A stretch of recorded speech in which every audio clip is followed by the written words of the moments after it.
मिथुलाइयो महाशक्ति। आज स्वाध्याय चिंतन कुमार क्रमांक है 1114। तारीख 7 दिसंबर 2024, दिन मंगलवार। आज हमारे बीच में डॉक्टर एस एस भूदेव साहब, जो कमिश्नर इनकम टैक्स कानपुर हैं। आपका जो चल रहा है टॉपिक, विषय है गीता के सहज भाव, पार्ट 88। यानी कि 12 भाग, पार्ट कम रह गए 100 में। आप ज्यादा समय लेते हो, आदरणीय भूदेव साहब से निवेदन करते हैं कि आज का उद्बोधन जारी करें। आदरणीय भूदेव। श्रीमद् भगवत गीता का आरंभ गायत्री मंत्र जाप के उपरांत किया जाने के लिए मेरी इच्छा है। तो सबसे पहले हम लोग गायत्री मंत्र का जाप करते हैं। ओम भूर्भुवः स्वः तत्सवितुः वरेण्यं भर्गो देवस्य धीमहि धियो यो नः प्रचोदयात्। आदरणीय श्री शर्मा साहब, देव ऋषि साहब, सेखरी साहब और सब लोगों को सादर अभिवादन करते हुए नववर्ष की शुभकामनाओं के साथ आज की चर्चा का आरंभ करते हैं। श्रीमद् भगवत गीता में वस्तुतः हम लोग देखेंगे तो कर्म और साथ में मनुष्य के मानस स्थल में जो तरह तरह की भावधाराएं चल रही हैं, उनको ध्यान में रखते हुए व्यक्ति के व्यक्तित्व को किस तरीके से स्वकर्म में सुनियोजित कर दिया जाए, स्वधर्म में स्थापित कर दिया जाए, उसको स्वास्थ्यमयी बना दिया जाए, वो स्वस्थ में स्थापित हो जाए और स्वभाव जिसे अध्यात्म कहा गया वहां उसकी स्थापना हो जाए, ताकि वो इस विश्व में अपने सारे कार्यों में संयुक्त होते हुए अपनी जो क्षमताएं हैं उनकी पूर्ण पराकाष्ठा को प्राप्त कर सके, अर्थात अपने अस्तित्व की सिद्धि को प्राप्त कर सके।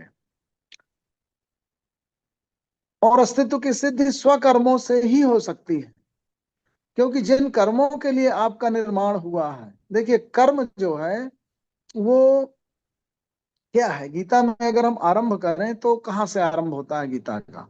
द्वितीय अध्याय के 10वें अध्याय से श्री कृष्ण जो है वो बोलना शुरू करते हैं। उसके पहले तो स्थितियों पर स्थितियों का वर्णन है, अर्जुन के द्वारा जो उनके प्रश्न उठ रहे हैं उनका वर्णन है, और आरंभ होता है गीता का श्री कृष्ण के लिए बोला जाता है। तम उवाच हृषिकेशः प्रहसन्यो भारत सेनयोः उभयोः मध्ये विषीदन्तम् इदं वचः। श्री कृष्ण भगवान आरंभ कर के लिए कहा गया गीता के दूसरे अध्याय के 10वें श्लोक से कि तम उवाच हृषिकेशः प्रहसन्यो भारत। वो मुस्कुराते हुए से बोलते हैं।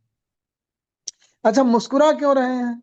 क्योंकि अर्जुन की जो अज्ञानता है वो कृष्ण को बहुत स्वाभाविक सी लग रही है, बड़ी सामान्य सी लग रही है, और ऐसा लग रहा है कि ऐसा इसको अविवेक और अज्ञान तो होना ही नहीं चाहिए। क्योंकि हो सकता है वो अर्जुन को पहले मान रहे हो कि इसको चीजों की समझ है, लेकिन जो मन है, जैसे मन भटकता रहता है और हम मान के चलते हैं कि मन जो सोच रहा है सही कर रहा होगा, लेकिन मन बहुत भटकता है, क्योंकि पूर्ण बुद्धि और पूर्ण विवेक का प्रकाश उसे प्रकाशित नहीं रखता, या उससे प्रकाशित होता नहीं, या इंद्रियों के प्रभाव में आ जाता है, क्योंकि उसमें विवेक की शक्ति, विवेक का गाइडेंस नहीं स्वीकार कर रहा होता। कई बार तो अपने अहम के प्रभाव से वो विवेक को भी उपेक्षित कर देता है और चल पड़ता है। तो इसलिए मन जो है वो अंधकार में चला जाता है, भटकने लगता है। फिर बुद्धि और विवेक उसे प्रकाश देता है और जागृत करता है। जहां बुद्धि और विवेक का प्रकाश चला गया, वहां व्यक्ति का पतन स्वाभाविक हो गया। बुद्धि के नाश के साथ ही कहा गया ना, ध्यायतो विषयान पुंसः संगः तेषु उपजायते।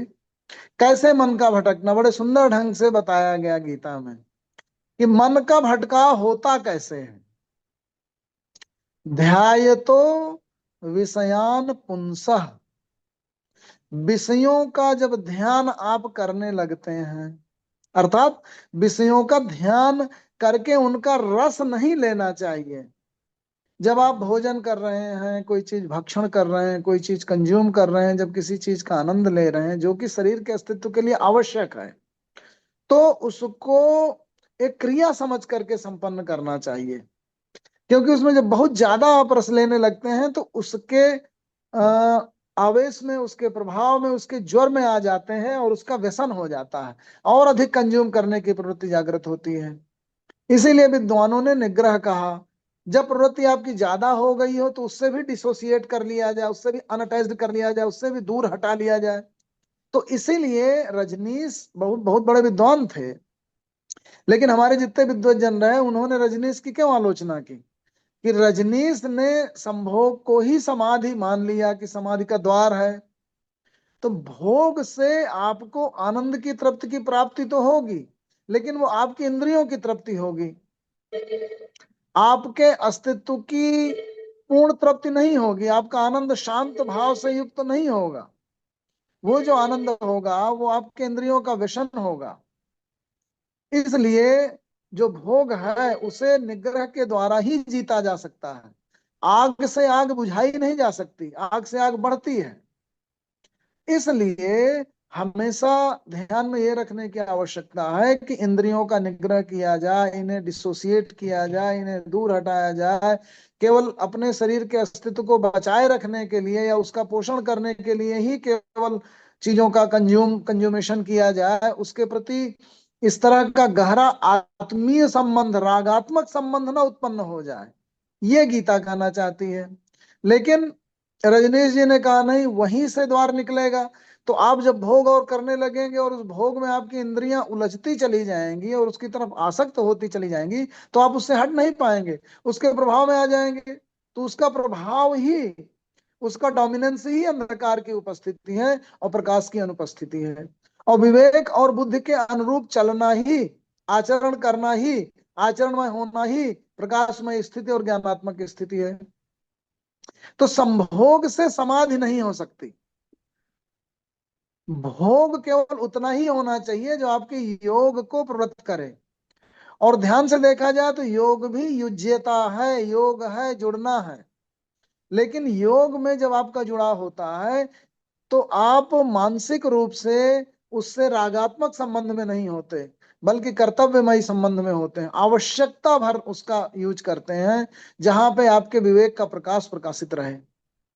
इसलिए कहा गया ध्यायतो विषयान पुंसः संगः तेषु उपजायते। उससे संग उत्पन्न हो जाता है, अर्थात आसंग, आसक्ति उत्पन्न हो जाती है, और आसक्ति ही राग का कारक बनती है। और वो राग आपको इस तरह से जोड़ देता है कि फिर वो इंद्रियस्य इंद्रियस्य अर्थे राग द्वेषो व्यवस्थितो तयोः न वशम आगच्छेतो यस्य परिपंथिनो। अर्थात इंद्रियों के अर्थों में इंद्रियां जब संयुक्त हो जाती हैं, इंद्रियस्य इंद्रियस्य अर्थे राग द्वेषो व्यवस्थितो, तो राग और द्वेष उत्पन्न हो जाता है। अतयोः न बसम आगच्छेत, उसके बस में मत जाना। ही अस्य परिपंथिनो, क्योंकि वही ही रास्ते के डकैत हैं। जब आप रास्ते में चल रहे होते हैं तो रास्ते से भटकाने का काम, लूटने का काम, बड़ी सुंदर उपमा दी गई है। ये रास्ते के चोर हैं, दस्यु हैं, डकैत हैं। जैसे तब कारवां चला करते थे तो उद्देश्य होता था कि भाई बाजार किया, खरीदा, पूरा हाट किया और बस अब घर ले जाएंगे। तो जो अनुभव है, जो ज्ञान है, जो विवेक है, उसकी पोटली को आप घर ले जा रहे हैं, लेकिन रास्ते में दस्युओं ने उसको लूट लिया। तो ये जो इंद्रियां हैं, और इंद्रियों से ज्यादा इंद्रियों के अर्थ हैं, अर्थात ऑब्जेक्ट्स ऑफ सेंसेज हैं, और उनसे भी ज्यादा, ऑब्जेक्ट्स ऑफ सेंसेज से ज्यादा उनसे उत्पन्न होने वाला जो राग और द्वेष है, जहां ईर्ष्या होगी, जहां पे आपको दुख होगा, जहां पे आपको क्रोध आएगा, उनके न पूर्ण होने से, राग से ही क्रोध उत्पन्न होता है, राग की पूर्ति जब नहीं होती तो आप डिसोसिएट हो जाते हैं, दूर हो जाते हैं, उससे कई बार प्रतिकर्षण हो जाता है, प्रतिक्रिया करने लगते हैं। जो लोग सफल हो रहे हैं उनसे आपको ईर्ष्या होने लगती है। तो ये जो भटकाव हो रहा है, इंद्रिय से इंद्रिय से अर्थे राग द्वेषो व्यवस्थितो तयोः न बसम आगच्छेतो हि असि परिपंथिनो, उनको परिपंथिन कहा गया, उनको रास्तों का डकैत कहा गया। तो ध्यायतो विषयान पुंसः संगः तेषु उपजायते, संगात संजायते कामः कामात् क्रोध अभिजायते। काम के उत्पन्न होने का कारण संग ही कहा गया, आसक्ति ही कहा गया, और काम की न पूर्ति होने का परिणाम क्रोध कहा गया। और न पूर्ति का परिणाम कई बार ईर्ष्या भी होता है, क्रोध से ईर्ष्या उत्पन्न होती है, क्योंकि जब आप नहीं सफल होते, आपका पड़ोसी सफल होता है, आपका मित्र भी सफल होता है, तो आपको ईर्ष्या उससे होने लगती है।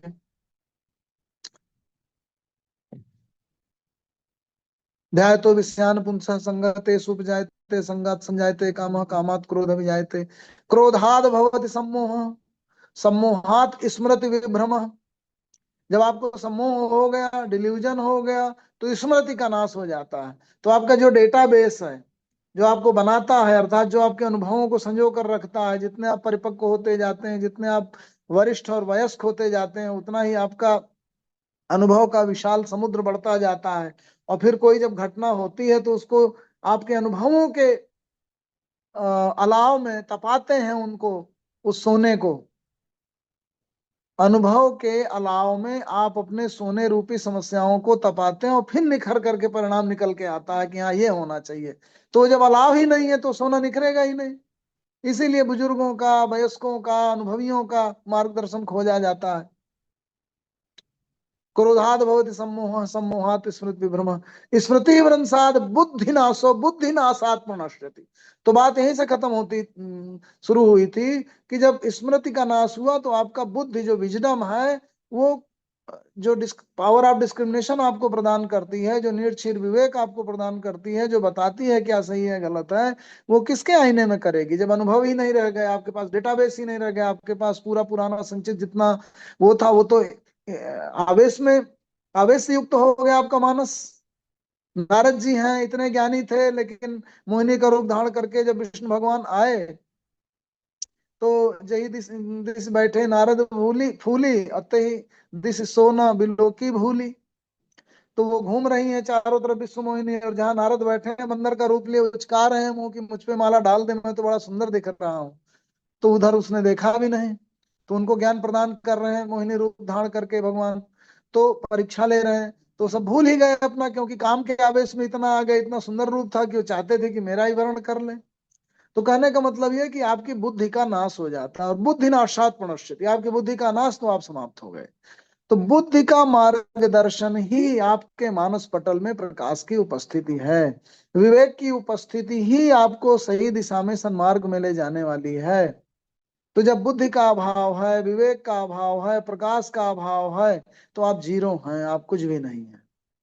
तो इंद्रियों के प्रभाव में आकर, इंद्रियों के द्वारा उत्पन्न होने वाले राग के प्रभाव में आकर, राग के द्वारा उत्पन्न होने वाले अंधकार में भटकाव प्राप्त करके व्यक्ति जो है वो उलझ जाता है, अपने मार्ग से, न्याय के मार्ग से, धर्म के मार्ग से विमुख हो जाता है।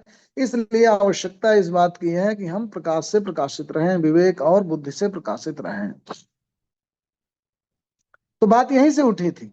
तमुवाच हृषिकेश प्रसन्नु भारत सेनयो वियो मध्य विषीदंतम इदम बच। विषाद से जब भर गया अर्जुन, तो जो विषाद था, और उसके बाद जो अपने परिजनों के प्रति उसकी उसकी भावना है कि मैं इनको कैसे मारूं, उसकी वजह से जो न्याय के क्षेत्र से भटक रहा है, निर्णय नहीं ले पा रहा है, अपने को ही कर्ता समझ रहा है, उसको कृष्ण बखूबी समझ रहे हैं। इसका मानस इस समय विषाद से युक्त है। तो मानस को हमें विषाद रहित करना है, विवेक के आलोक से प्रकाशित करना है। ये हमें मानस पटल की स्वधर्ममयी स्थिति में ले जाने का मार्ग है। स्वभाव में स्थापित होने की बात कही उन्होंने, कि स्वभाव में स्थापित हो जाए। स्वभाव अध्यात्म उचित है, क्योंकि स्वभाव ही अध्यात्म ही स्वभाव है। अर्थात आप अपने अंतःकरण में जो प्रकाशित ज्ञान का पुंज है, जो प्रकाशित विवेक का क्षेत्र है, मतलब विवेक के द्वारा जो सूर्य प्रकाशित कर रहा है, आपके अंतःकरण को जो आलोकित कर रहा है, उससे संचालित जो मन स्थिति है, वही आध्यात्मिक स्थिति है। तो जो अध्यात्म है, 8वें अध्याय में जाएंगे। अब मैं इनके रेफरेंस दे दूं कि भाई कहाँ बात की गई इसकी, तो उसको सुनते जाइए। आप जो है 8वें अध्याय के कुछ प्रश्नों को देखें। किम तद ब्रह्म किम अध्यात्मम किम कर्म पुरुषोत्तम आदिभूतम च किम प्रोक्तम अधिदैवम किम उच्यते। कृष्ण पूछते हैं किम तद ब्रह्म, वो ब्रह्म क्या है? उसको पहले बताते हैं, अक्षरम ब्रह्म परमम, जो क्षरित ना हो। और वही यहाँ भी बताया गया, आगे अभी बताया जाएगा।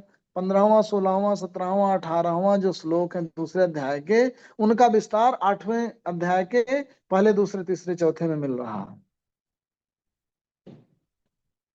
और यही आपको 18वें अध्याय के शुरू के श्लोकों में और 45वें से स्वे स्वे कर्मणि अवृत संसिद्धि लभते, इनका रेफरेंस मैं देता हूं। तो अर्जुन पूछता है 8वें अध्याय में कि किम तद ब्रह्म किम अध्यात्मम किम कर्म पुरुषोत्तम आधिभूतम च किम प्रोक्तम अधिदैवम किम उच्यते। वो ब्रह्म क्या है, अध्यात्म क्या है, कर्म क्या है, किम तद ब्रह्म किम अध्यात्मम किम कर्म पुरुषोत्तम अधिभूतम च किम प्रोक्तम अधिदैवम किम उच्यते। अद्भुत क्या है और अधिदैव क्या है। अधियज्ञम कथम को अत्र देहे अस्मिन् मधुसूदन प्रयाण काले च कथम गेव स्नेहिता तुम्हें। तो उसको बताते हैं अक्षरम ब्रह्म परमम, जो क्षरित ना हो। तो पूरी सृष्टि के दो भेद कहे गए, एक क्षर और एक अक्षर। तो जो अक्षर है अर्थात उसी को पुरुष कहा गया, उसी को अक्षर कहा गया, उसी को ब्रह्म कहा गया, उसको अध्यात्म कहा गया। अक्षरम ब्रह्म परमम। और जो क्षरित नहीं होता उसकी स्थापना, उसकी स्थिति कहाँ है, स्वभावो अध्यात्म उच्यते। स्वभाव जो है आपका आंतरिक स्थल, जहां पे आपका प्रज्वलित प्रकाश पुरुष स्वरूप दिव्य भाव बैठा हुआ है, जिसको सोर्स ऑफ कॉन्शसनेस कहा जाता है, वही अक्षर है, वही अध्यात्म है। आपके आत्मा का डोमेन वही है और वही स्वभाव है। अभूत भाव उद्भव करो विसर्ग है कर्म संगीता। अर्थात जिससे भूत भावों का उद्भव हो, ऐसे विसर्ग अर्थात ऐसे सृष्टि कारक कृत्य, भूत भाव उद्भव करो विसर्ग कर्म संगीता, उनको कर्म कहा गया। तो हमने बात यहीं से आरंभ की थी, दो चीजें गीता में मिलती हैं, एक कर्म और एक स्वभाव। जो कर्म है वही स्वकर्म की ओर ले जाता है। आपका स्वभाव ही आपके स्वधर्म की अर्थात गुण और धर्मों का सृजन करता है। तो जो आपके गुण होते हैं अर्थात सतमय गुण, रजमय गुण या तममय गुण, और इन गुणों की मिश्रित स्थिति और उनका प्रोपोर्शन, और उससे आपका जो व्यक्तित्व बनता है, वही गुण जो है आपके स्वगुण होते हैं, वही आपके गुणधर्म बनते हैं, वही स्वधर्म बनते हैं। और उन स्वधर्मों के अनुरूप ही आपके स्वकर्म बनते हैं। तो जो गीता की संकल्पना है वो ये है कि जो सृष्टि है वो दो तरीके के आयाम वाली है, दो तरीके के डायमेंशंस हैं।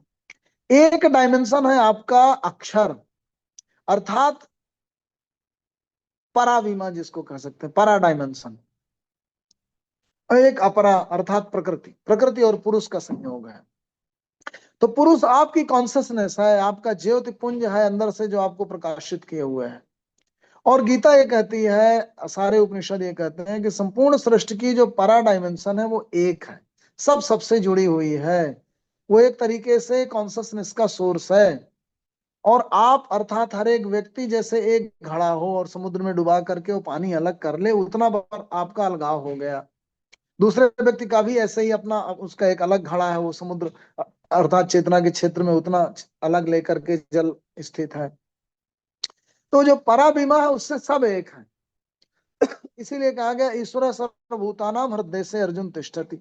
सभी भूतों के अंतःकरण में स्थित है वो ईश्वर। तो यही जो पराबिमा है, यही जो पुरुष वाली डायमेंशन है, यही जो ज्योति पुंज है, वही जो सोर्स ऑफ कॉन्शियसनेस है, यही जो विवेक का प्रकाश आपको उत्पन्न करता है, उसका सोर्स, ये आपकी पराबिमा है। वो स्वभाव के अंदर है, वही अध्यात्म क्षेत्र है, उसी में आप प्रविष्ट होते हैं। तो इससे आपको प्रकाशित होते रहना है, इंद्रियों के प्रभाव से बचना है। क्योंकि इंद्रियां अंधकार उत्पन्न करती हैं, उसके प्रकाश को मूंद लेती हैं, उसके प्रकाश को ढक लेती हैं। अहम उसके प्रकाश को ढक लेता है।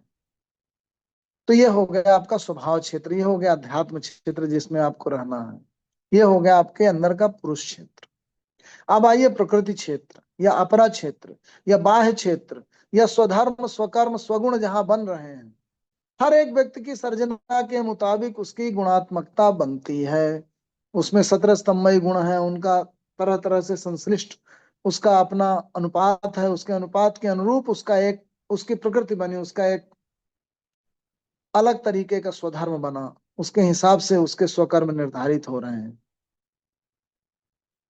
तो वो वाली जो डायमेंशन है, उन कर्मों में उसको स्थापित होना है, अपने व्यक्तित्व के अनुरूप उसे कर्मों में संलग्न होना है, उससे अलग नहीं होना। तो अध्यात्म में स्थापित रहे और स्वकर्म करता रहे, तभी आपके अस्तित्व की दोनों बीमाएं एड्रेस होंगी प्रॉपरली, पुरुष भी और प्रकृति भी, परा भी और अपरा भी। तो आप अपने स्वकर्मों में कब स्थापित होंगे? पहले तो अच्छी तरीके से जान लीजिए कि आपके कर्म क्या है, आपका गुण क्या है, आपका धर्म क्या है, आपका प्रकृति कैसी बनी है, उन प्रकृति में अपनी स्थापना करिए और उस तरह से अपने स्वधर्म निर्धारित करिए, और वो जो निर्धारित है उन्हीं में चलिए, उन्हीं का पालन करिए, ये कहना चाहते हैं। तो अर्जुन कहते हैं, मतलब कृष्ण कहते, तम उवाच हृषिकेश प्रहसन्यो भारत। अर्जुन ने प्रश्न क्या किया? अर्जुन कहता है, कार्पण्य दोषो उपहरत स्वभाव प्रक्षामि त्वाम धर्म सम्मूढ़ चेता यत श्रेय स्यात् निश्चितम ब्रूहि तत्मे शिष्यस्ते हम साधिमाम त्वाम प्रपन्नम। कार्पण्य दोष से उक्त युक्त होकर के मैं स्वभाव से उपहत हो गया, अर्थात अपने स्वभाव से मैं बाहर हट गया हूं, अर्थात आत्मा का जो प्रकाश था, कॉन्सियसनेस का जो प्रकाश था, उससे मैं दूर हट गया। तो जो परा प्रगति का विवेक का जो स्रोत था, जो प्रकाशित कर रहा था उसके मार्ग को, जो अच्छी तरीके से उसे रास्ता बता रहा था, उससे दूर हट गया, तो अंधकार में जाके बैठ गया, मूढ़ता को प्राप्त कर लिया।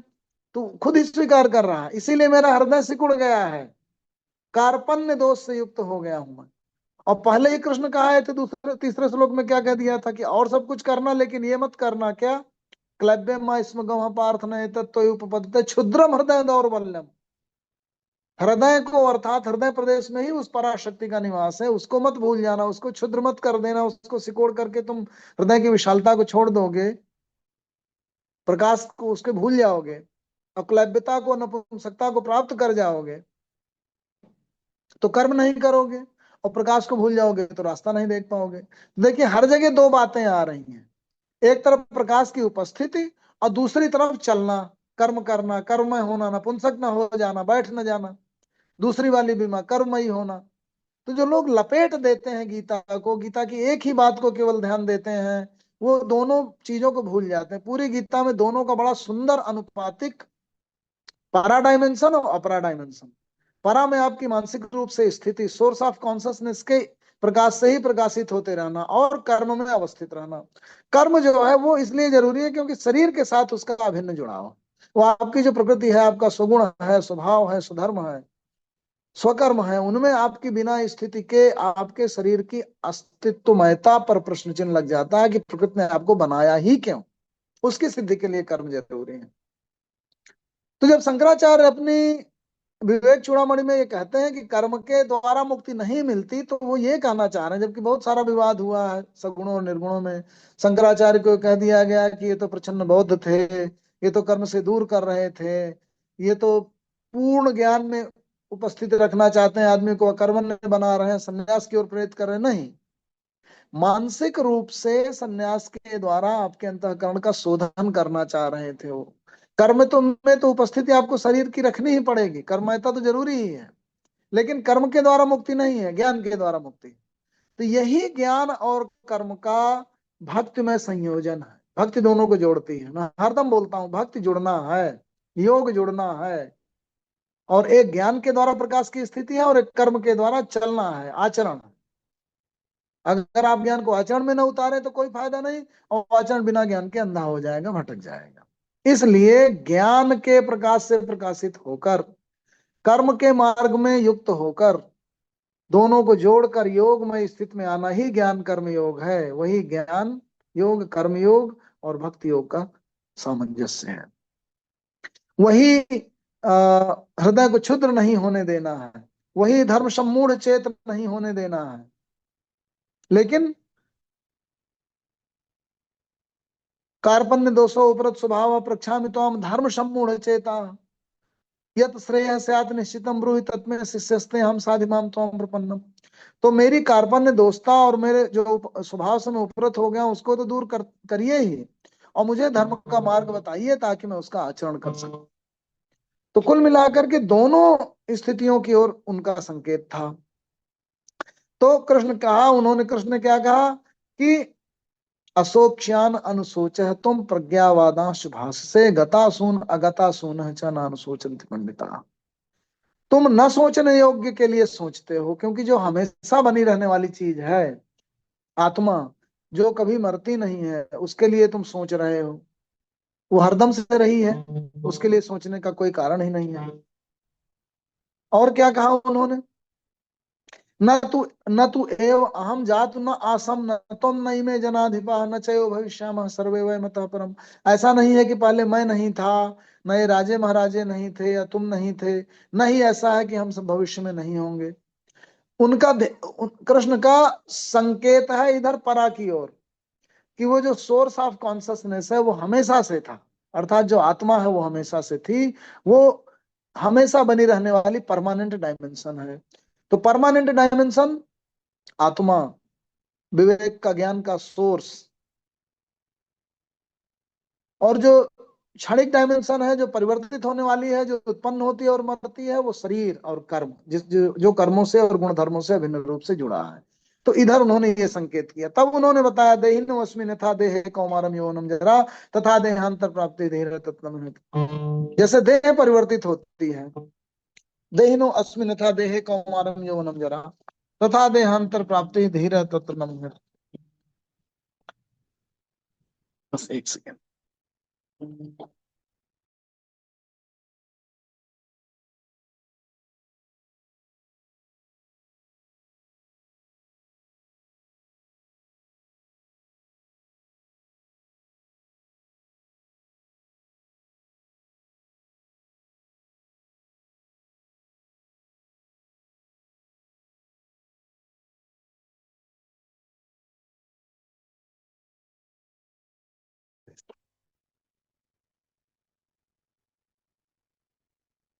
तो देहिनो अस्मिन् यथा देहे कौमारम यौवनम जरा तथा देहांतर प्राप्ति धीरे तत्त्वम्।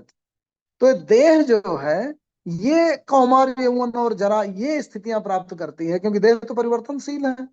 तो ये परिवर्तनशील बीमा जो हमारी डायमेंशन है उसकी स्थितियां हैं जो परिवर्तनमयी होती हैं, जो उत्पन्न होती हैं, मरती हैं, वृद्धावस्था प्राप्त करती हैं, यौवन प्राप्त करती हैं। लेकिन जो अंतःकरण वाली जो बीमा है, आपके जो सोर्स ऑफ कॉन्शसनेस है, वो सेम रहती है, वो परमानेंट है। तो देहिनो अस्मिन् यथा देहे कौमारम यौवनम जरा तथा देहांतर प्राप्ति धीर है तत्र न मुह्यति। धीर उसको जानते हैं, समझदार व्यक्ति उसको जानते हैं कि क्या है। और फिर क्या कहा, मात्रा और जो जितने भी शीत उष्ण सुख दुख आगम आपाइन अनित्य, ये सब अनित्य चीजें क्या क्या हैं वो बताया। जैसे मात्रा स्पर्शाह तु कौन्ते शीत उष्ण सुख दुखा, जो आपको शीत और उष्णता भासता है, जो सुख और कहाँ भासती है, देह में। शीत और उष्णता देह में भासती है, दुख और सुख मन में भासते हैं। आगम आपाइन आने और जाने वाली चीजें हैं, सब ये अनित्य हैं, इसलिए इनको सहन करो। अर्थात ये तो एक प्रक्रिया है जो निरंतर चलती रहने वाली है। ये परिवर्तनशील बीमा की ओर तुम्हारा फोकस है। बाह्य स्थितियों में, मतलब शरीर में, मतलब काया में, इंद्रियों में, मन में, इन सब में तुम्हारा जो कंसंट्रेशन है वहां हो रहा है। इसीलिए तुम इसको देख करके मोहित हो रहे हो कि तो अब चला जाएगा, ये तो अब बूढ़ा हो जाएगा, ये तो अब बीमार हो जाएगा। ये तो ऊपर वाली बीमा है। यम ही यम ही न व्यथयन्ति एते पुरुषम पुरुषर्षभ सम दुखम सुखम धीरम सोमृत्वा कल्पते। जो इनसे व्यथित नहीं होता, अर्थात जो अंतःकरण की निरंतरता को समझता है, उस प्रकाश पुंज की सोर्स ऑफ कॉन्शसनेस की निरंतरता को समझता है, वो सम दुख सुखम धीरम सो अमृतत्वाय कल्पते।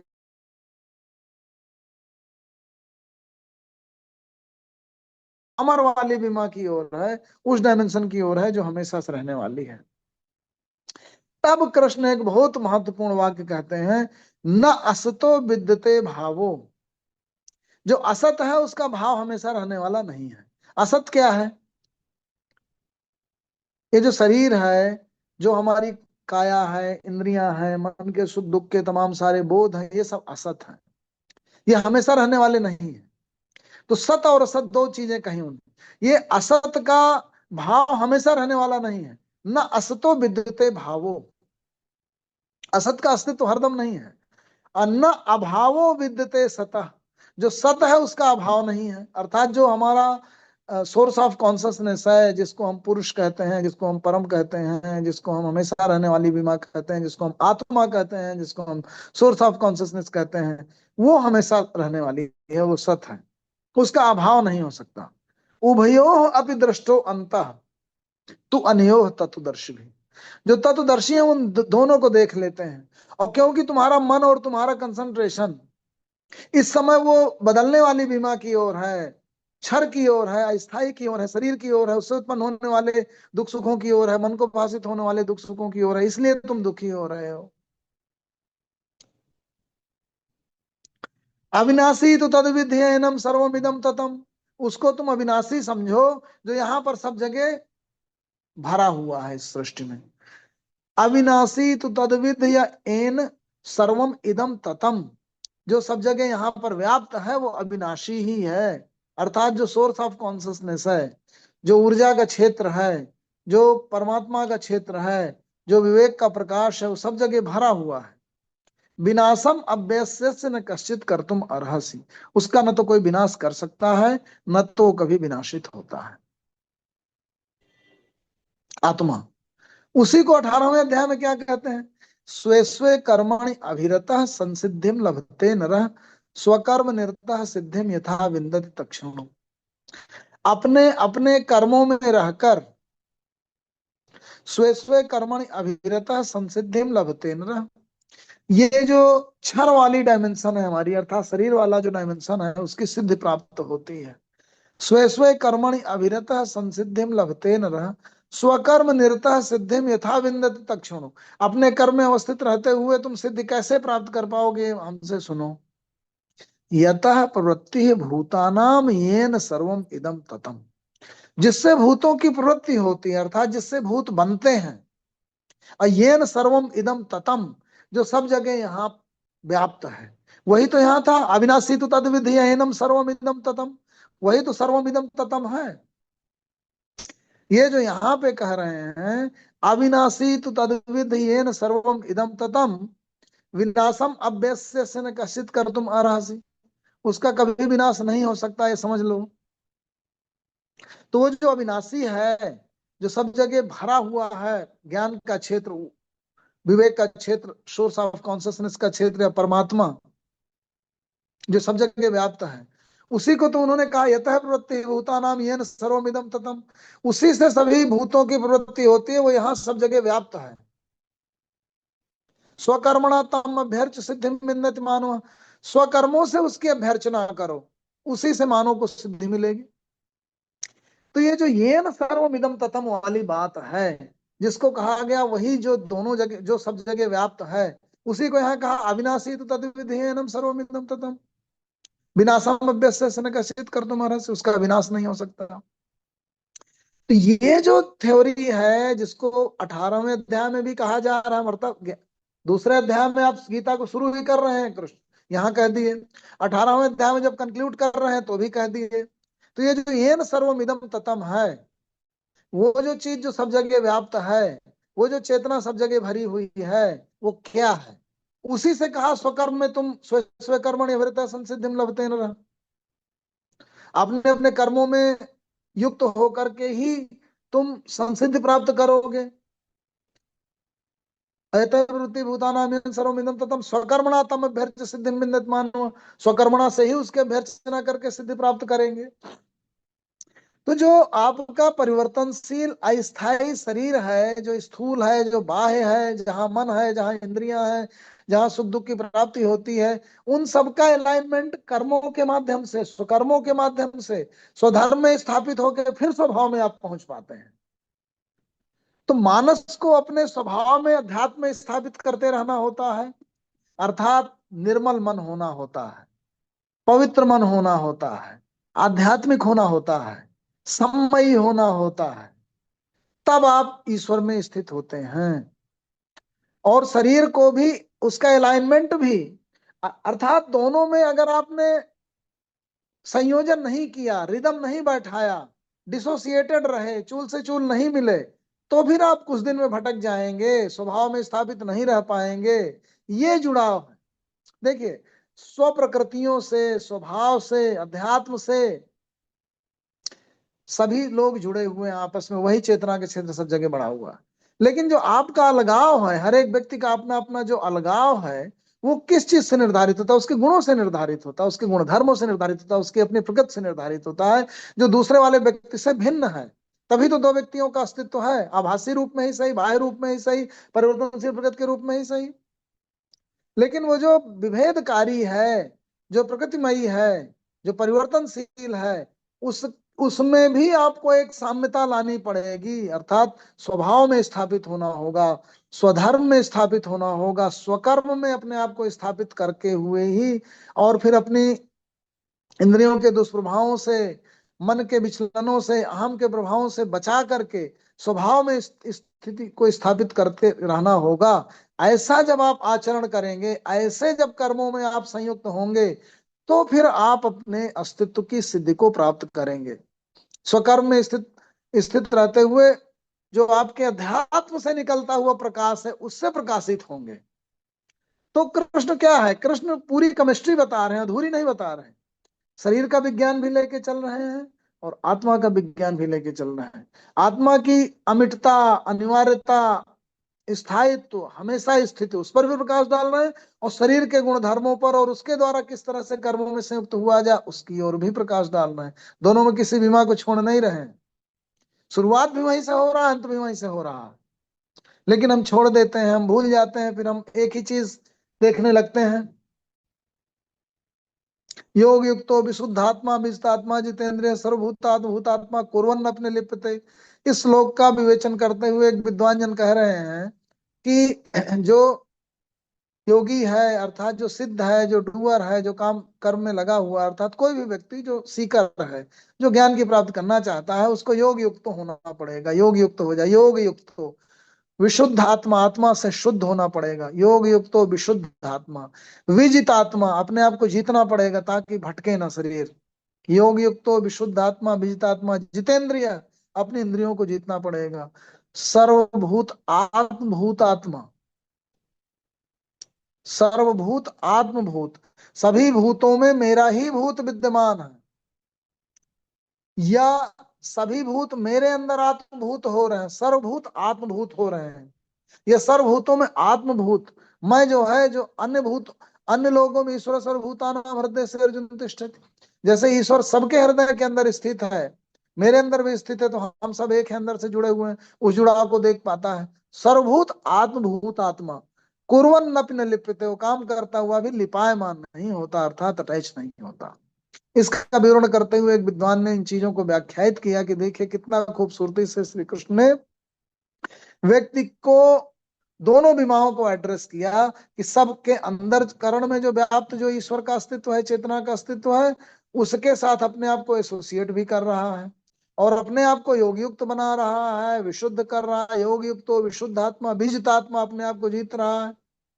योग युक्त तो विशुद्ध आत्मा, बीजित आत्मा, जितेंद्रिय सर्वभूत आत्मभूत आत्मा कुर्वन् अपने लिप्यते, वो काम में युक्त होता हुआ भी लिपायमान नहीं होता, अर्थात विचलित नहीं होता।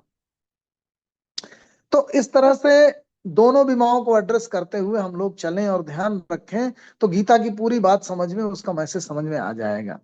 तो अब उसी को आगे क्या कहा 18वें श्लोक में, दूसरे अध्याय में, अंतवंत इमे देहा, देह और देही दो की बात कही। देह अर्थात बाह्य वाला, और देही अर्थात आत्मा जो उस देह को धारण करती है, वो दिखती नहीं है। तो अंतवंत इमे देहा, ये जो शरीर है अंतवंतमयी है, इसका अंत होता है, क्योंकि जो जन्मता है वही मरता है, जो बनता है वही बिगड़ता है, और जो कभी बना ही नहीं, हमेशा से बना, हमेशा से भरा हुआ, उसका कभी जन्म ही नहीं हुआ, उसकी मृत्यु भी नहीं होगी, वो आत्मा है। तो इसीलिए कहा अंतवंत इमे देहा नित्यस्य उक्ताः शरीरिण, शरीरिण अर्थात देही, अर्थात शरीर को धारण करने वाली, अर्थात आत्मा। तो अंतवंत इमे देहा नित्यस्य उक्ता शरीरिण, शरीर, शरीरी जो है, अर्थात शरीर को धारण करने वाली चीज जो अंतःकरण है हमारा, वो हमेशा बना रहने वाला है। तो अंतवंत इमे देहा नित्यस्य उक्ता, नित्य रहने वाला है। तो शरीरी जो है, अर्थात देही जो है, अर्थात आत्मा जो है, अर्थात प्रकाश पुंज जो है, वो सबके अंतःकरण में जो है, वो हमेशा से यहाँ रहा है, हमेशा से रहेगा, वो बनता नहीं है। इसीलिए उसको नित्य युक्त कहा, नित्यस्य कहा। अंतवंत इमे देहा नित्यस्य उक्ता शरीरिण अनासिनो अप्रमेयस्य तस्मादि उद्देश्य भारत। ये विनाशित नहीं होता, और ये प्रमा में भी नहीं, अपने प्रमा की पकड़ में भी नहीं आता, अर्थात हमारे ज्ञान और बुद्धि की पकड़ में भी नहीं आता, उससे परे है। अर्थात उसका प्रकाश तो भाषित होता है, लेकिन उसका सोर्स दिखता नहीं है। वो सब जगह व्याप्त तो है, लेकिन उसका सोर्स दिखता नहीं, हमारी प्रमा से बाहर है, बुद्धि के द्वारा उसको व्याख्यायित नहीं किया जा सकता। फिर क्या कहा, यैनम वेत्ति हंतारम। एक, अब तो दो चीजें हो गई हमारी, एक कर्म जिसमें स्वकर्म स्वधर्म स्वगुण ये सब आती हैं, और दूसरा स्वभाव या अध्यात्म या आत्मा। अब एक तीसरी चीज होती है कि क्या आत्मा अर्थात जो प्रकाश है वो कर्ममयी होती है? नहीं, वो कर्म नहीं होती। कर्ममयी जो हमारा बाह्य स्वगुण स्वभाव देह है, अर्थात जो बनने बिगड़ने वाली चीज है, अर्थात प्रकृति वाली बीमा है, वो कर्ममयी होती है। तो जो उपभोग करने वाला जो जो हमारी आत्मा है, वो चीजों चीजों को क्रिया में संलग्न नहीं होती। उसमें ज्ञान का प्रकाश तो है, लेकिन क्रिया बाह्य शरीर करता है। उसको कहा यह एनम बेति हंतारम, यह च एनम मन्यते हतम, उभौ तो न बीजानी तो नायम हंति नान्यते। जो इसको मारने वाला समझता है, अर्थात क्रिया जो है वो शरीर कर रहा है, इसलिए अगर तुम किसी को मारोगे भी तो तुम्हारा शरीर मार रहा है। जो तुम्हारी अपरा प्रकृति है वो क्रिया में संलग्न हो रही, ये इस श्लोक में भाषित है। यह एनम बेति हंतारम, यह चैनम मन्यते हतम। जो इसे मारने वाला समझता, अर्थात क्रिया में संलग्न होने वाला समझता, वो भी नहीं जानता। और जो इसे मरने वाला समझता है, क्योंकि मरती मिटती नहीं हमेशा से है, वो दोनों नहीं जानते। वो तो न भी जानी तो नायम हंति नान्यते, न तो ये मारी जाती है, न किसी को मारती है। तो क्रिया में संलग्न कौन होता है? बाह्य प्रकृति, अपरा प्रकृति। उधर ये श्लोक संकेत करता है। फिर उन्होंने कहा न जायते मृते व कदाचित नायम भूत्वा भविता वा न भूय। जो न कभी जीता है न कभी मरता है, वह कदाचित न अयम भूत्वा, न हो करके कभी भविष्य में होता है। अजो नित्य शाश्वतो अयम पुराणो, ये हमेशा अजन्मा है, नित्य है, शाश्वत है, और हमेशा से स्थापित रहने वाला है। हन्य माने शरीर है, केवल शरीर ही मरता और मारता। हन्यते मतलब मारने वाला, क्रिया में संलग्न होने वाला है, मरने वाला ये है। तो अब यहाँ पे लोग कंफ्यूज हो जाते हैं। गीता शुरुआत से ही इतना संश्लिष्ट होकर चलने लगती है कि लोग कंफ्यूज हो जाते हैं। मरने मारने दोनों की जब बात करने लगते हैं, तो न मारने की जब बात करते हैं कि आत्मा आपका मारता नहीं है, देखिए मरता नहीं हो तो समझ में आ गया कि वो हमेशा से रहने वाला है। मारता नहीं है, हन्यमान नहीं करता है, या कार्य में संलग्न नहीं होता, न हम तारम न हन्य माने, तो वो क्यों कह रहे हैं? क्योंकि क्रिया में संलग्न केवल आपका शरीर वाली बीमा हो रही है, आत्मा वाली बीमा नहीं हो रही, इसलिए ऐसा बार बार कर रहे हैं।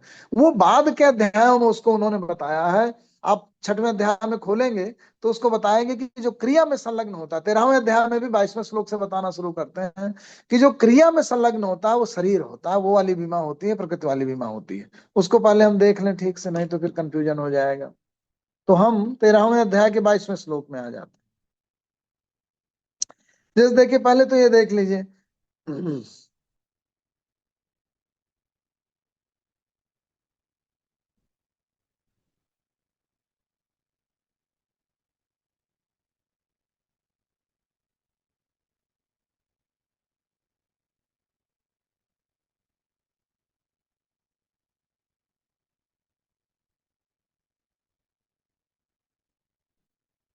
हाँ, उपद्रष्टा अनुमंता च भर्ता भोक्ता महेश्वर परमात्मा एति चापि उक्तो देहे अस्मिन पुरुषः पर। ये प्रकृति और पुरुष दोनों विमाओं का विवरण देते हुए श्री कृष्ण जो है ये कहते हैं 20वें अध्याय में अगर हम चलें तो उन्होंने ये कहा 20वें से कि प्रकृतिम पुरुषम च विद्धि अनादि उभव, दोनों जो डायमेंशन है प्रकृति और पुरुष की, पुरुष अर्थात आत्मा प्रकृति अर्थात बाह्य अपना प्रकृति, प्रकृतिम पुरुषम च विद्धि अनादि उभव अपि, दोनों हमेशा से रही हैं, बहुत पुराने समय से रही हैं। विकारांश गुणांश विद्ध प्रकृति संभवान, जितने भी विकार होते हैं, जितने भी गुण आदि होते हैं, वो प्रकृति से संभव होते हैं। और पुरुष जो है, पुरुष का कार्य कारण कर्तृत्व हेतु प्रकृति ही उच्चते, जो कार्य करण और कर्तृत्वता है, इनका जो हेतु है, reason of generation of cause and effect is called prakriti अर्थात मैटर, पुरुष अर्थात spirit is called the cause of enjoyments of pleasures and pains, पुरुषा सुख दुखा नाम भोक्तृत्व हेतु उचित। जो पुरुष है अर्थात आपका जो अंतःकरण की जो आपकी आत्मा है, जो जो चेतना का स्रोत है, वो सुख और दुख की भोक्तृत्वता ही करता है, उसका हेतु बनता है। और कार्य कारण कर्तृत्व, कार्य करण कर्तृत्व हेतु प्रकृति उचित, प्रकृति ही कार्य कारण के कर्तृत्वमयता का निर्धारण करती है, अर्थात reason of generation of cause and effect is prakriti. पुरुष प्रकृतिस्थो ही भुंगते प्रकृति जान गुणान, जो पुरुष है वो प्रकृति के अंदर बैठ करके, पुरुषा प्रकृतिस्थो ही भुंगते प्रकृति जान गुणान, प्रकृति से उत्पन्न हुए तमाम गुणों का भोक्ता बनता है। कारणम गुण संगो अस सत असत योनि जन्मसु, गुणों के संग का कारण ही सत और असत में जन्म का कारण बनता है, अर्थात किस तरह से आप विभिन्न गुणों से संयोजित होते हैं या उनसे आसक्त रहते हैं, वही आपकी सत और असत योनियों में जन्म का कारण बनता है। उपद्रष्टा अनुमंता च भर्ता भोक्ता महेश्वर परमात्मा एक इच्छा अभियुक्तो देहे अस्मिन पुरुषः पर, इस देह के अंदर जो परम पुरुष है, जिसको परमात्मा ही कहा गया है, वो क्या क्या करता है, वो उपद्रष्टा अर्थात वो विटनेस बनता है, अनुमंता वो परमिटर बनता है, भर्ता अर्थात सपोर्टर बनता है, भोक्ता अर्थात इंजॉयर बनता है, ग्रेट लॉर्ड वही है हमारे शरीर का, उसको कहा गया supervisor, permitter, supporter, enjoyer and great lord is the परम पुरुष supreme spirit in this body, he is also called the परमात्मा सुप्रीम सेल्फ, उसको कहा। अर्थात आप ध्यान से देखेंगे तो दोनों डायमेंशन में, शरीर के देही और देह में, प्रकृति और पुरुष में, परमात्मा और प्रकृति में, ये विभेद कहा गया कि जो उपद्रष्टा होगा, जो अनुमंता होगा, जो भरता होगा, जो भोक्ता होगा, अर्थात जो संज्ञान में लेता होगा, जो कॉग्निटिव डायमेंशन है, भाषित होने वाली डायमेंशन है, वो सोर्स ऑफ कॉन्शियसनेस से आती है। जो क्रियात्मकता है, कार्य में संलग्नता है, जो एक्टिविटी है, वो प्रकृति की डायमेंशन में आती है। तो जब आप प्रकृति और पुरुष वाले अध्याय को, 13वें अध्याय को अच्छी तरीके से विवेचित करते हैं, तो उसके प्रकाश में आपको दूसरा अध्याय और 18वां अध्याय खुलता है। तो हमने दूसरे अध्याय में क्या क्या पढ़ना शुरू किया था, अंतमंत में देहा नित्युत्सुकता शरीर अनासिनो अप्रमेय तस्माद् युद्धेषु भारत यैनम वेति हंतारम यह चैनम मनते हतम उभौ तो न बिजानी तो नयम हंति नहन्यते। तो नहांति वाली बात तो समझ में आ रही थी कि मारा नहीं जाता, लेकिन हन्यते मारता भी नहीं है, तो लोग कंफ्यूज हो जाते हैं कि ऐसा यहाँ क्यों कह गए। इसलिए कह गए क्योंकि जो आत्मा है वो ज्ञान का सोर्स है, कर्म का नहीं। कर्म का जो सोर्स है वो प्रकृति है, बाह्य स्वरूप है। तो 13वें अध्याय में जब सब चीज का तार तार विच्छेद करते हैं तो समझ में आ जाता है कि जब आप स्वगुण में होने की बात करते हैं, जब आप स्वधर्म में स्थापित होने की बात करते हैं, जब स्वकर्म में स्थापित करने की बात करते हैं, तो वो आपके प्रकृति की ओर, आपके बाह्य डायमेंशन की ओर, आपके क्षणभंगुर डायमेंशन की ओर संकेत कर रहे होते हैं। और जब आत्मा की बात करते हैं, जब स्वभाव की बात करते हैं, जब अध्यात्म की बात करते हैं, तो आपके परमात्मा, आपके अंतःकरण में जो आपके सोर्स ऑफ कॉन्शियसनेस है, उसकी बात कर रहे होते हैं। तो अब हम 18वें अध्याय के 45वें और 46वें का अध्ययन करें। उन्होंने 45वें में क्या क्या, स्वे स्वे कर्मणि अभिरतः संसिद्धिम लभते नरः स्वकर्म निरतः सिद्धिम यथा विन्दति तत् शृणु। अपने अपने कर्मों में स्वभाव के अनुरूप अपने अपने कर्मों में संलग्न होकर के ही स्व स्व कर्मण अभिरता, उसी में आनंद लेकर ही संसिद्धि को आप प्राप्त हो सकते हैं, अर्थात परम सिद्धि को प्राप्त कर सकते हैं, और अर्थात अपने अपने अस्तित्व की परम सार्थकता को प्राप्त कर सकते हैं, मीनिंगफुलनेस ऑफ योर एग्जिस्टेंस को प्राप्त कर सकते हैं। स्व स्व कर्मणि अभिरता संसिद्धि लभते नरः। स्वकर्म निरतः सिद्धि यथा विन्दत तच्छृणु। अपने कर्मों में लगे रहते हुए कैसे तुम सिद्धि प्राप्त करोगे, मुझसे सुनो। यतः प्रवृत्ति भूतानाम येन सर्वमिदं ततम्। जिससे समस्त भूतों की प्रवृत्ति होती है, अर्थात जहां से निकलते हैं। अब वो कहां से निकलते हैं, ये वाली बात आपको 7वें अध्याय से उन्होंने बताना शुरू किया था, कि जो चीजों की उत्पत्ति होती है, जहां से सब निकलते हैं वहीं अंत में विलय के लिए चले जाते हैं। जहां से भूतों की उत्पत्ति होती है वही तो उसका साइकिल चलता है। आत्मा का और जो सोर्स ऑफ कॉन्शियसनेस है वो तो हमेशा उपस्थित रहता है। जो साइकिल चलता है, जो युगों में चलता है, जो पूरा ब्रह्मांड का सृजन होता है, फिर गैलेक्सियों का सृजन होता है, फिर सौरमंडलों का सृजन होता है, फिर ह्यूमन बीइंग का सृजन होता है, अन्य प्रकृतियों का सृजन होता है, फिर आपके शरीर का सृजन होता है, फिर बन करके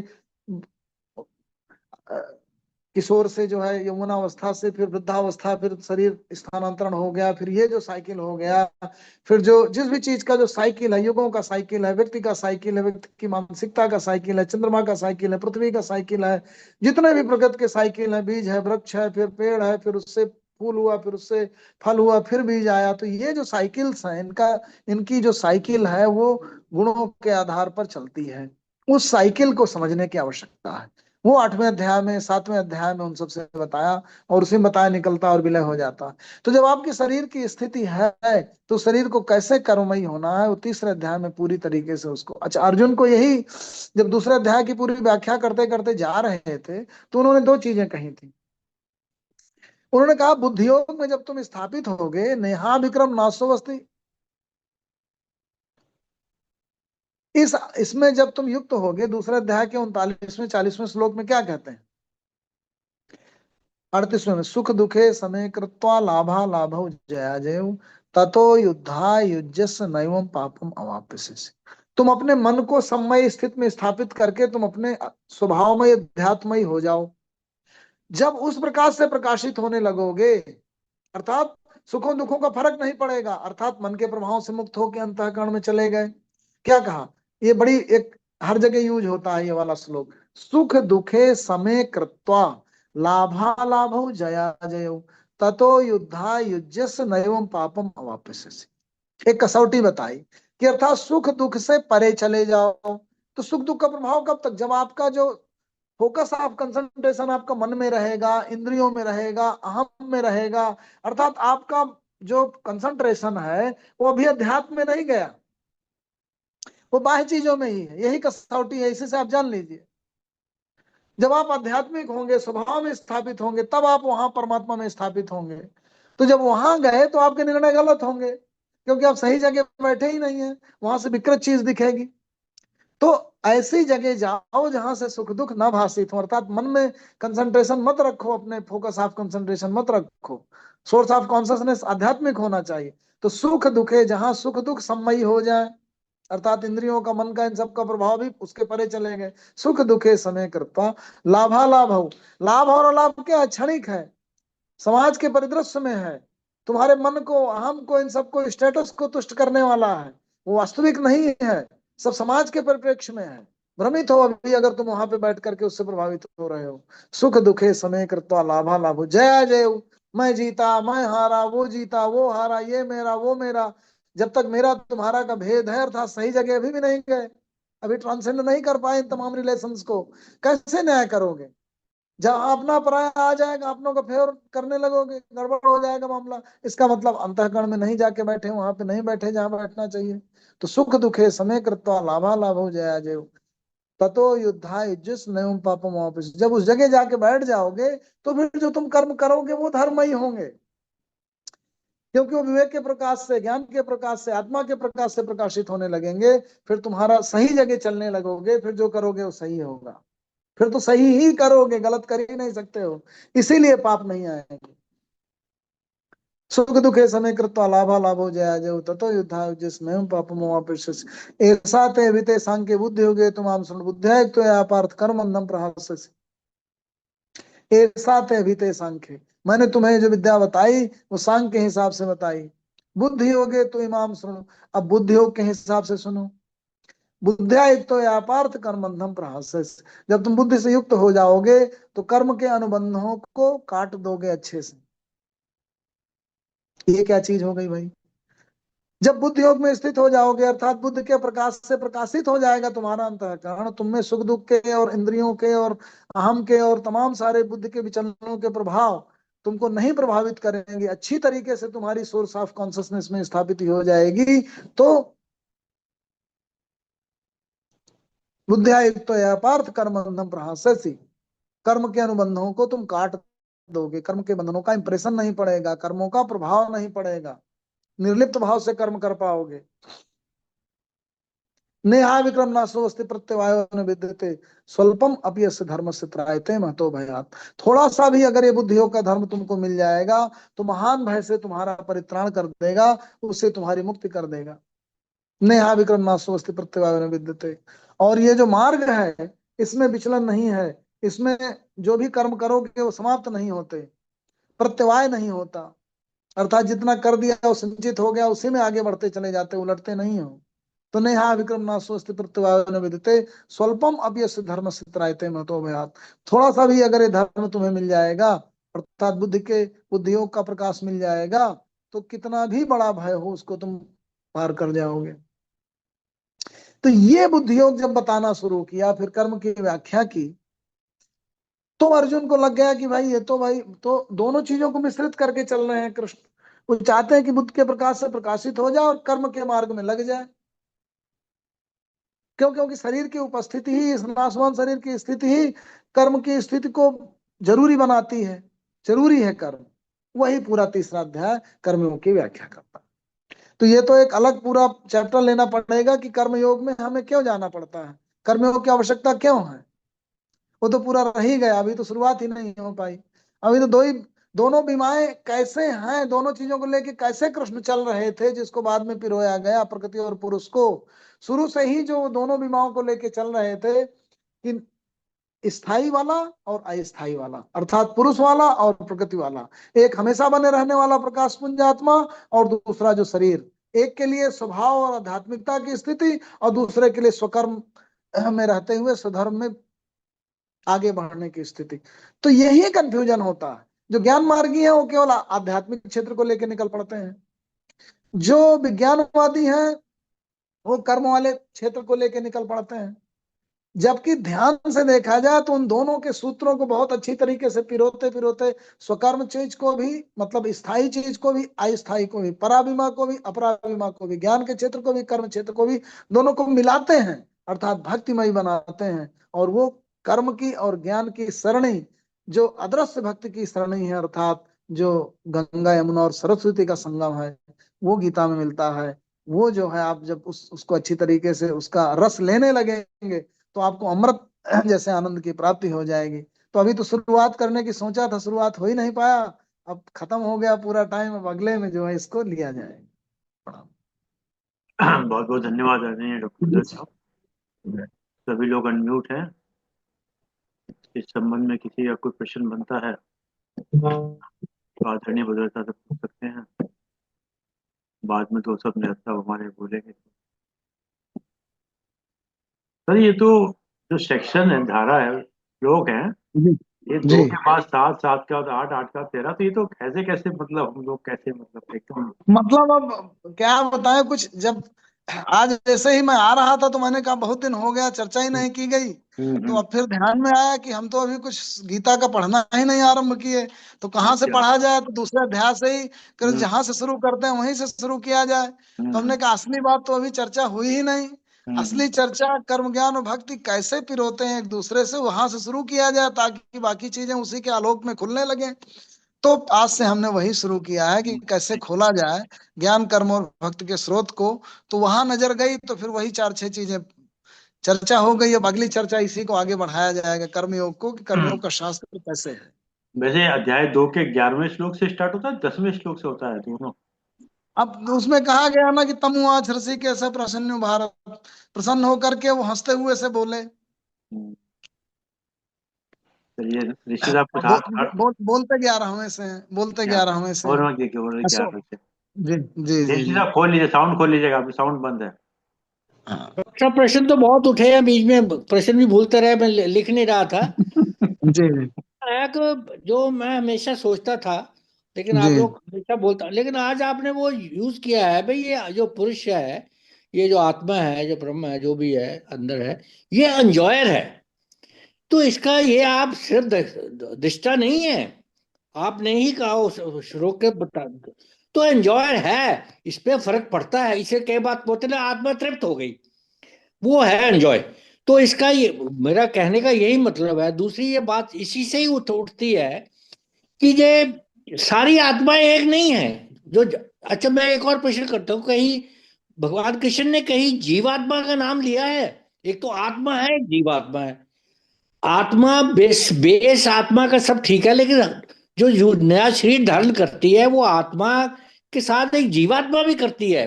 तो ये दो अलग चीजें हैं, है एक ही, लेकिन अलग अलग उसमें संस्कार जो भी है, सब उसमें सब भरे हुए हैं, उसी के मुताबिक ही शरीर लिया जाता है। एक तो ये प्रश्न आ गया। दूसरा प्रश्न ये है कि ये जो टोटली ये आप करें भाई, आप बुद्धि योग में जब आ जाते हैं तो आप कर्मफल से व्यक्त हो जाते हैं, कर्मफल आपको नहीं अफेक्ट करेगा। ये क्या कार्मिक थ्योरी के अगेंस्ट नहीं है? जो कर्म करेगा उसका फल निश्चित है, ये आप 50 बार कह चुके हैं, कृष्ण ने भी कहा है। लेकिन फिर ये बिल्कुल विरुद्ध बात आ गई, पे तुम भक्ति योग में चले जाओ, मुझ पे अर्पण कर दो तो आपको फल होगा ही नहीं। तो ये विरोधाभास क्या है? ये दो प्रश्न का मेरा उत्तर दीजिए। बाकी तो बहुत कुछ आता है, लेकिन ये दो बहुत उच्च कोटि के प्रश्न है। देखिए, शरीर जो भी कर्म करता है उन कर्मों का प्रभाव पड़ता है, उनका फल मिलता है, उससे आप मुक्त नहीं हो सकते। लेकिन मानसिक रूप से आप एक जब ऐसी अवस्था में होते हुए कर्ममय होते हैं, जब आप ब्रह्ममयी अवस्था में हैं, जब आप शांत अवस्था में हैं, शुद्ध बुद्ध की अवस्था में हैं, तो उस अवस्था में जब आप स्थापित होते हैं तो आप ज्ञान के प्रकाश से प्रकाशित होते हैं, आपका मार्ग सही होता है। आपके द्वारा जो किए गए कर्म होते हैं वो प्रकृति के कर्म होते हैं, और उन कर्मों से आप लिप्त नहीं होते। उन कर्मों का इंप्रेशन आपके मानस जगत पर नहीं पड़ता। उन कर्मों का प्रभाव इसीलिए आपको, मतलब आपके द्वारा जब ऐसे कर्म किए जा रहे हैं जो शरीर के धर्म के अनुसार, प्रकृति के धर्म के अनुसार, सभी के अनुकूल हो, सबके हार्मोनिक बैलेंस में हो, तो वो आपके अस्तित्व की सफलता की ओर ही ले जाते हैं, आपके अस्तित्व की सिद्धि की ओर ले जाते हैं आपको। तो उनके इंप्रेशन आपके मानस पटल पर नहीं पड़ते। मानस पे उनके नहीं पड़ते। कर्मानुबंध उनके कर्मानुबंध आप पे नहीं पड़ते। उसके द्वारा जो क्रियाएं जो आपके द्वारा हो रही हैं, उन क्रियाओं के कंसिक्वेंस, हर काज के इफेक्ट तो आएंगे, उनका परिणाम तो आएगा, लेकिन उसका प्रभाव आपके मानस पटल पर नहीं पड़ेगा। वो उसके द्वारा मानता हूं। आप बंधेंगे नहीं, उनके कर्मानुबंध नहीं सृजित होंगे, ये कहने का मतलब। मतलब उसका फल तो भोगना ही है, अगले वो जन्म जो जो क्रियाएं हो रहे हैं में उसका तो भोगेंगे, जैसे भोगो। कंसिक्वेंस तो आएगा ही आएगा। उसका कंसिक्वेंस, उसका फल तो निकलेगा, उसका परिणाम तो निकलेगा, आएगा ही। चलिए साहब, शेखर साहब, रोहित साहब को देखिए, प्रश्न आपको क्या बन रहा है? सर, मेरा भी प्रश्न ये है कि जैसे कृष्ण भगवान ने ही अर्जुन को बोला कि तू युद्ध कर, ये सब मरे मराए हैं, तेरे पे पाप नहीं चढ़ेगा, और अंत में उसको ही बोला कि चल पापों का हिसाब किताब चुकाओ। अब उनको ये भी कृष्ण भगवान ने बोला था कि अब तुमको, माना कि अब इसका जो प्रायश्चित करो इसका, ये कृष्ण भगवान ने बोला। ठीक है। तो देखिए, कुल मिला कृष्ण अर्जुन से ये कह रहे हैं कि जो तुम्हारा शरीर है, जो जिस चीज में तुम प्रशिक्षित हुए हो, जो तुम्हारा कर्तव्य है, जिसके लिए तुमने इतना दिनों से ट्रेनिंग ली है, जो तुम एक ऐसे व्यक्ति हो जिसको, जिसकी उपस्थिति इस पार या उस पार या इधर या उधर जरूरी है, तुम अपने कर्म से भाग नहीं सकते हो, जो तुमने चीजों का सृजन किया है उस पे तुम्हें जरूर शामिल होना पड़ेगा, तो अपने कर्तव्यों का निर्वहन करो। तो शरीर को क्या करना चाहिए, तुम्हारे स्वकर्म क्या हैं, उनमें तुम्हें योजित होना चाहिए। लेकिन वैसा योजित होते वक्त, वैसा कर्म करते वक्त मानसिक रूप से किस स्थिति में रहना है, वो एक अलग विषय है। मैं उन्हीं दोनों चीजों की ओर बार बार प्रकाश डालना चाह रहा था कि जो मानसिक सम्मय अवस्था है, जो मानसिक रूप से संन्यास की अवस्था है, जो मानसिक रूप से बुद्धि योग में स्थापित होकर रहने की अवस्था है कि उसमें इंद्रियों के प्रभाव, दुख सुख निराशा ये सब ना पड़े, वो एक अलग चीज है। वो पहले कहा कि मानसिक रूप से कैसे रहो, और फिर मानसिक रूप से उस स्थिति में रहते हुए अपने कर्तव्यों का निर्वहन करो, क्योंकि शरीर के लिए जरूरी है, संसार के लिए जरूरी है, संसार की रचना के लिए जरूरी है। तो ये दोनों चीज उन्होंने लेकर के कहा। और अगर इस तरह से आप सोचेंगे तो फिर समस्याएं जो भी प्रश्न तमाम सारे उठते हैं उनका समाधान हो जाएगा। तो एक बुद्धि योग की स्थिति है, एक कर्म योग की स्थिति है, दोनों को लेकर के चलना है। तभी बुद्धि योग में स्थापित रहते हुए कर्ममय होना है। तो न तो आप कर्म को छोड़ सकते हैं, न मानस स्थल की ज्ञानात्मक अवस्था को, प्रकाशमय अवस्था को, विवेक के गाइडेंस को छोड़ सकते हैं। जब दोनों का सामंजस्य रहेगा तभी आपको मुक्ति मिलेगी, तभी आपको परम सिद्धि मिलेगी।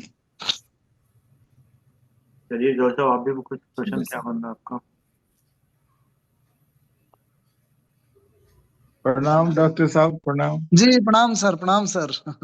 बस बहुत मैं अच्छा तो लगा आपको देखे जी। जी कल से ही उलझ गया हूँ। जी कल एक चर्चा हुई प्रवृत्ति मार्ग और निवृत्ति मार्ग, जी। और मैं उलझा हुआ हूँ। और आपने आज जो कहा, जितना आपने वक्तव्य बताया, जो गीता पर बताई बात, उसमें और भी उलझ गया। क्योंकि कि शरीर को कर्मों में प्रवृत्त होना है, मानसिक रूप से निवृत्त रहना है, यही थ्योरी है। एक को लेके चल ही नहीं सकते, दोनों एक साथ चलेंगे, मानसिक वही रूप से बात है। निवृत्ति और शारीरिक रूप से प्रवृत्ति। लेकिन जो एक शुरू से चलता आ रहा है, ये धारा निवृत्ति मार्ग वाली जो चलती आ रही है धारा, क्या जी कृष्ण उनके अगेंस्ट थे? क्या नहीं, टोटली वो अगेंस्ट? जो निवृत्ति मार्ग की गलत व्याख्या कर रहे थे लोग कि संसार को छोड़ के चले जाओ, सन्यास ले लो, पलायन कर जाओ। तो उन्होंने कहा देखो, सन्यास होता है मानसिक रूप से, ये भी तो सन्यास बहुत मानसिक बड़ी। अवस्था है, सन्यास जी शारीरिक हाँ, भौतिक अवस्था नहीं है। यही है। तो लेकिन ये धारा भी तो बहुत मजबूत धारा चली हुई थी, चलते ही आ रही है, अभी भी शायद हो देखिए, भी। जो एक हमने एक तमाम विद्वानों ने थ्योरी निकाली कि जो धनुष यज्ञ होता है, महाराजा जनक की सभा में अष्टावक्राचार्य जब आते थे तो पूरा बहुत शास्त्रार्थ चलता रहता था। तो ये एक रूपक था, एक बड़ा मेटाफर था। तो जो परशुराम जी थे वो निवृत्तिमय मार्ग के संस्थापक थे, और उन्होंने बार बार 36 बार धरती को क्षत्रियों से विहीन किया। ये एक रूपक है। देखिए, उस समय क्या है, राज्य स्वरूप ले रहा था, व्यवस्था बन रही थी। तो उनको ये लगा कि अगर कोई भी व्यक्ति रूल करेगा और उसमें शक्तियां दे दी जाएंगी तो विकृत हो जाएगा। क्योंकि जिसको भी शक्ति संपन्न कर दीजिए, अहम आ जाता है उसमें, फेवरेटिज्म आ जाती है, नेपोटिज्म आ जाती है, गड़बड़ करने लगेगा, और होने भी लगा। तो उन्होंने कहा इसी व्यवस्था को खत्म कर दो। तो क्या करोगे, तो करना शुरू किया उन्होंने, राजाओं को मार दिया। मारने से क्या निकला, जो राक्षस थे, जो व्यवस्था के विरोधी थे, रात के अंधेरे में जो चाहे करते थे, गरीबों को सताते थे, वो बढ़ गया। तो परशुराम को अपनी कमी का आभास हुआ कि ये तो गलत है। क्योंकि अगर देखिए, नेचर अबहोर्स वैक्यूम, नेचर जो है वो वैक्यूम में नहीं रह सकता, वहां कोई ना कोई पावर आ जाएगी, एक पावर को हटा देंगे तो गलत पावर आ जाएगी। तो इसलिए 36 बार के बाद जब विश्वामित्र जी आए, जो कि प्रवृत्ति मार्ग के वशिष्ठ और विश्वामित्र प्रवृत्ति मार्ग के पोषक थे, वो लेकर के राम को उनका देखो, राक्षस बढ़ गए हैं, अभी भी मान जाओ, इसको चक्रवर्ती राजा बनाओ और इसके माध्यम से उनको मरवाओ गलत शक्तियों को, और विष्णु स्वरूप की स्थापना कराओ, राज्य संस्था की स्थापना कराओ, इनको धर्मई बनाओ और इनके द्वारा शासन चलाओ, तभी चलेगा। तो परशुराम जी ने अपना भी धनुष उनको दिया, अपनी शक्ति दे दी उनको कि ठीक है। तो पहले तो नाराज होते हैं। जो शिव धनु है वो बेसिकली मेटाफर था, वो प्रतीक था। वो कैलाश से लेकर के रावण आता है, अर्थात निवृत्ति का दुरुपयोग किया रावण ने।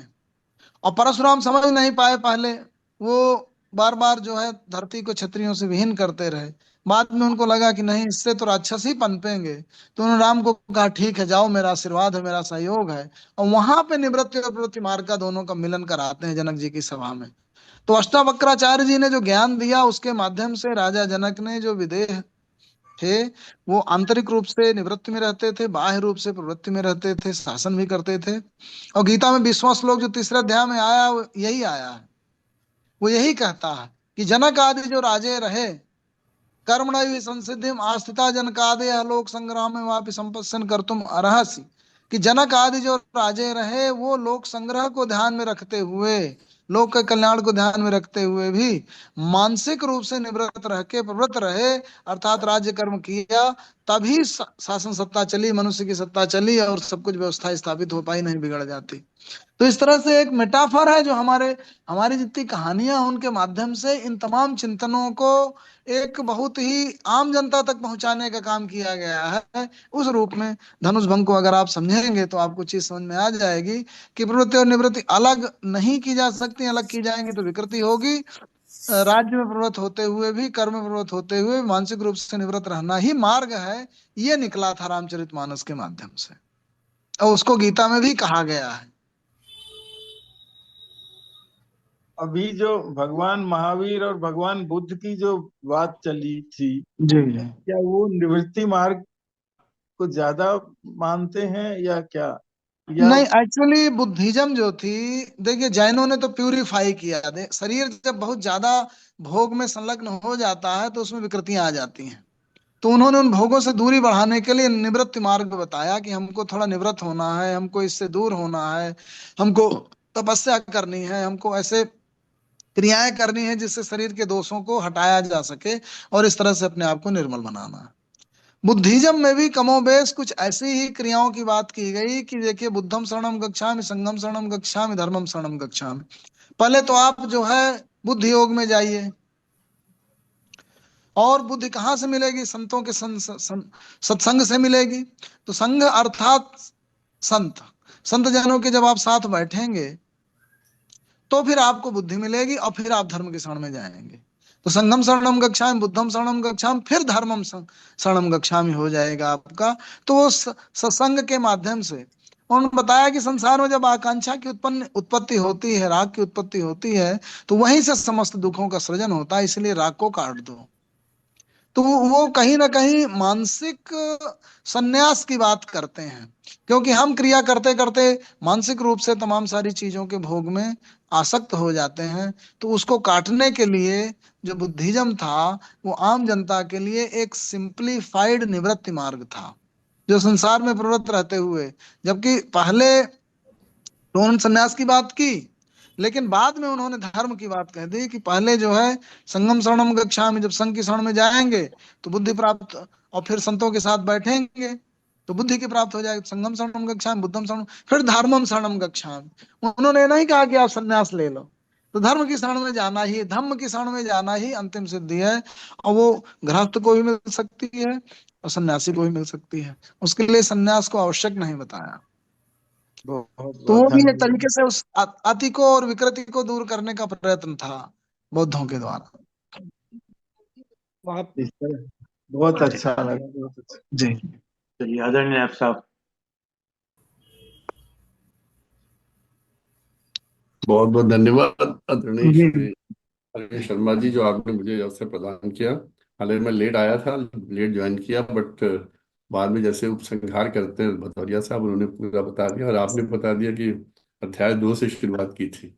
और उसका कारण भी भदौरिया साहब ने बता दिया कि इतने दिन बीच में गैप रहा, तो मुझे लगा ये सब लोग भूल गए होंगे, इनको कुछ नहीं याद होगा, तो दोबारा कुछ नहीं पुनर्पाठ, भूले, कुछ गीता नहीं का भूले, हम पुनर्पाठ कुछ नहीं हो भूले। गया। काशी जो पहले उद्बोधन हो चुके हैं उन सबको हटाओ, दोबारा से बताते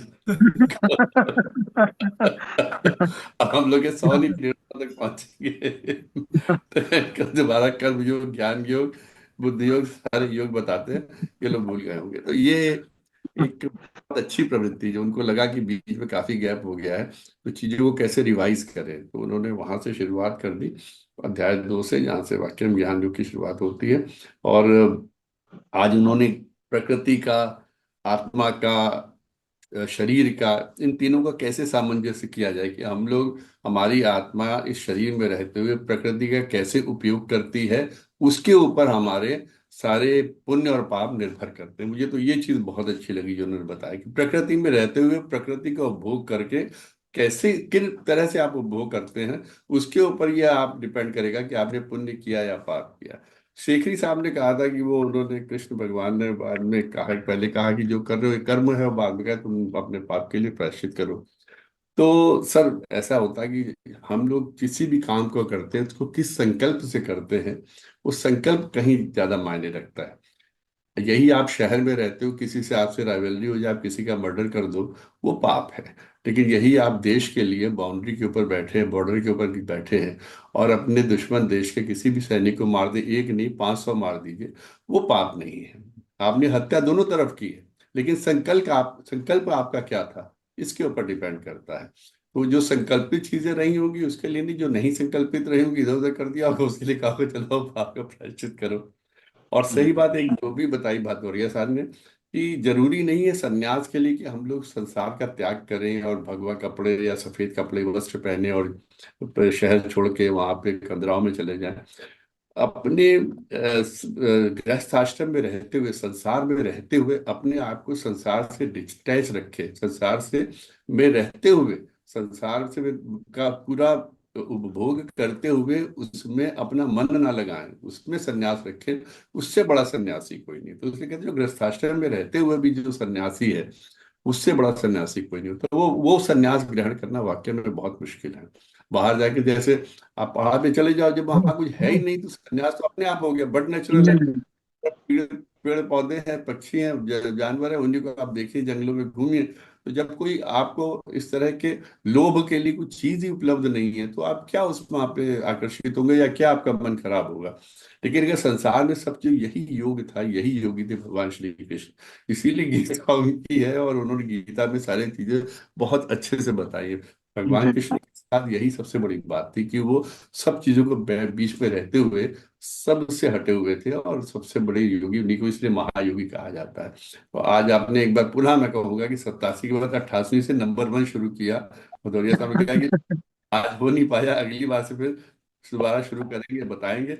और ये एक बड़े अच्छे शिक्षक की बात होती है, और ये वही कर सकता है कहीं से भी शुरू करके, किसी भी बात को करके जिसको वाकई में उस चीज का ज्ञान हो। उन्होंने गीता को, मैं अक्सर कहता हूँ, लोग गीता को देखिए कितने सुंदर तरीके से श्लोक, हम लोग गीता सामने रखी हो, पढ़ रहे हो, तो इतने अच्छे तरीके से श्लोक नहीं बता सकते जितने अच्छे तरीके से खुदाइया सब बोलते चले जाते हो। और बीच में कोई सिग्नेचर के लिए आया, मुझे तो लगता है कोई ट्रांसफर ऑर्डर रहा होगा, तभी इतने इंपॉर्टेंट इन्होंने वीडियो ऑफ किया, ऑडियो ऑफ किया, दस्तखत किए, और वो रिलीज हो रहा होगा, इन्होंने यहाँ पे आगे कंटिन्यूशन की। यही यही सर सही योग है, एक्चुअली योग यही है, यही असली सार। शुभकामनाएं। तो आपके आज के उद्बोधन के लिए सर आपका बहुत बहुत धन्यवाद। थैंक और यू, थैंक आपके जो यू। तन्मयता और ये जो एक तरीके से लगन है ना सर, ये बहुत बढ़िया चीज है, और इसको कभी मत छोड़िएगा सर। बहुत बहुत धन्यवाद sir. Thank you, thank you. बहुत बहुत धन्यवाद आदरणीय एनके साहब। बहुत बहुत धन्यवाद आदरणीय डॉक्टर एस एस साहब। आपने समय निकाल के समय दिया, हम आपके आभारी हैं। और जूम के लोगों का विशेष रूप से धन्यवाद कि आपने समय निकाल के समय दिया। जैसा कि एक विचार के साथ 3 बारों के साथ अपनी बात समाप्त करते हैं। आज का विचार, लोगों के द्वारा की जाने वाली प्रशंसा, लोगों के द्वारा की जाने वाली प्रशंसा और निंदा पर ध्यान मत देना। लोगों का क्या क्या है, उनका तो मन बदलता रहता है। वाह। वाह वाह, बहुत सुंदर, बहुत बढ़िया। लोगों का क्या है, उनका तो मन बदलता रहता है। बस तटस्थ भाव से शांतिपूर्वक रहो। बस हाँ हाँ। तटस्थ भाव से शांतिपूर्वक रहो।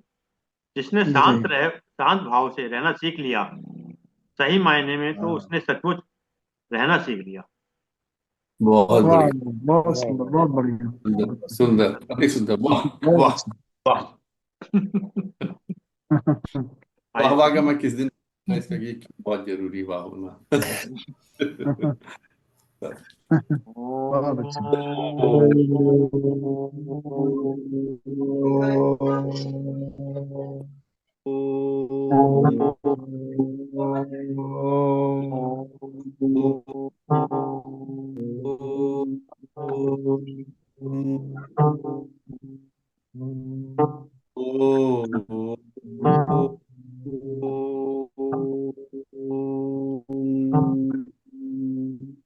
शांति शांति सभी को प्रणाम। सभी प्रणाम, सभी प्रणाम, सभी प्रणाम।